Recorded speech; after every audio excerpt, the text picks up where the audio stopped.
Des territoires.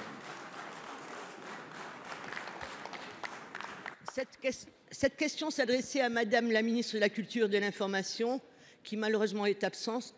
Elle a peut-être d'autres soucis et elle est très occupée à l'Assemblée nationale.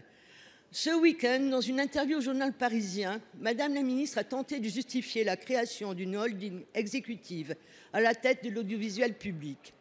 Dans cet entretien, elle mentionnait les amendements d'obstruction de ses opposants à la ville de Paris. En réalité, l'enjeu dépasse les rivalités parisiennes.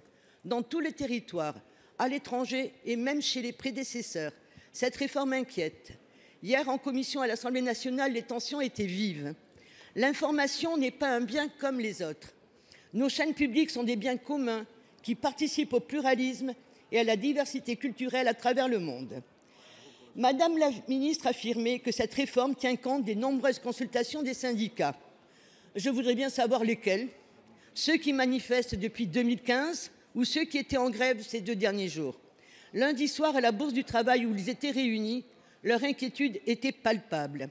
Ils craignaient une privatisation à bas bruit par sous-traitance. C'est le cas de la gestion des réseaux sociaux de France Télévisions qui va être confiée à Brut, propriété de Niel et de Saadé. Ils craignent que s'accélère la dégradation de leurs conditions de travail, celle des correspondants à l'étranger sans couverture de santé, celle des salariés de l'AFP dont la protection juridique est aujourd'hui remise en cause.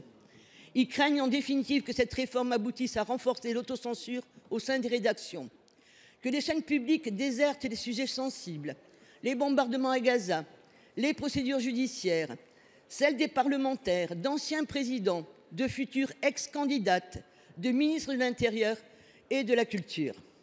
Qui peut leur donner tort? L'histoire de Canal+ nous l'a montré. Madame la ministre, qui dit être très attachée au service public de l'information, quand ils disent diversité, vous entendez disperser. Cette réforme ne contente que les patrons des chaînes privées. Qui dirige le ministère de la Culture? Vous, Madame la ministre, ou les manias des médias?